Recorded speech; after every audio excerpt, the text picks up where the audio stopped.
Well, gentlemen, thank you both very much indeed Thank you. for joining us. We've got all this literature which has come through from the government. Yeah. National Standards, says the document, will give parents accurate information about how your school and child are doing so you can make the right decisions for your child. Murray, shouldn't that be happening already? Well, I think it is to a certain extent. I think that it depends on how you pull apart these national standards and see what they're really saying. If you talk to the average primary school teacher today, thought they would have expectations for what children should be achieving at every age group. They do use a different assessment processes throughout the country, so maybe there's not the uniformity that perhaps the government's looking for. Yeah, I think by and large it is happening, and it'll be very interesting to see how we unfold these national standards as they compare with what we've got already. Steve, is that your general feeling that it's sort of happening in places already? Well, I think when you do look across the broad majority of schools, they do, in fact, in many cases, have good practices in place for collecting and using assessment information, which is basically the nub of what this policy is about. It's trying to get schools to get better at collecting information about how kids are doing against a uniform set of benchmarks. Little assessment tools like STAR, which look at reading. We have the ASTEL assessment, which is used in the vast majority of primary and intermediate schools to look at reading, writing and maths achievement and look at the progress in that. And we have regular monitoring tests like the National Education Monitoring Project, which look at different curriculum areas. But the difference that these national standards will make is to try and collect that information across the board for every pupil in every school throughout the country. And that will have advantages, I think, for improving educational quality, as we can track how each child does in school, and that's good for parents because they'll have a simpler and hopefully clearer report of how the kids are doing against those standards. And then it also helps us to be able to see how different sorts of pupils are doing across the country, such as those who may be falling behind, like in which the stats on Māori and Pacific education would tend to tell us is the case. One of the things that it talks about is communication with parents, but again, in my experience, that seems to be happening quite a lot already. I'm sure it does at your school. Well, some of the rhetoric is really saying that maybe not all schools are reporting in the same way. In the schools that I've been involved in my career, we would have thought that we've always reported clearly and succinctly. Having said that, you know, I'm very well aware, the longer I'm in schooling, that we can become very insular. We can use language and jargon that we understand. And I wonder whether some of our community do understand. Now, I'll bring in at this point the fact that, you know, the community that our school serves values highly education. They have long conversations with their children, they have high expectations. So I know that they'll dissect those reports, and if they don't understand, then they'll come and see me. But is that true for the rest of the country?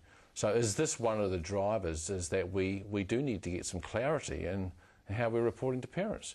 Now, I've been a parent. It's all about putting on your hat. If I put on my parent hat, it's great to read a report where you can clearly understand where your son or daughter is at and then perhaps clarify that. But you see, I'm reflecting the fact that I'm vitally interested, and, you know, I think I know what employers want, so I know where we're going.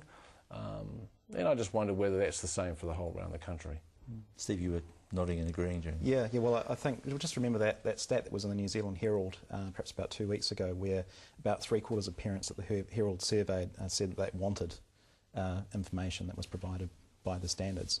I think the lesson from this is that when we make attempts to put information out that tell parents what is happening in schools, how their children are progressing, then parents will take advantage of that. They want that. It's useful for them.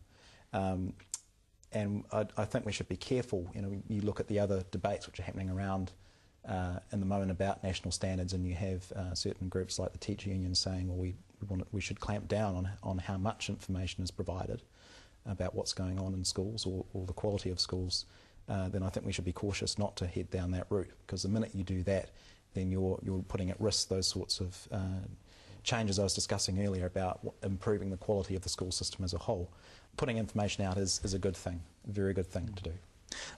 Although I have heard people say that one of the problems is that teachers now are faced with having to do so much reporting back to managers and back to parents and the government and so many other people, that teaching is sort of being sidelined a bit because they're so busy with the administration. Well, that is a risk, and I think one of the criticisms of the old curriculum that we had. There's a new curriculum being introduced right now that updates the old one. A danger of that was that teachers were being, in effect, turned into box tickers. They had to focus more on achieving the outcomes rather than putting in place a good framework. New curriculum is changing that.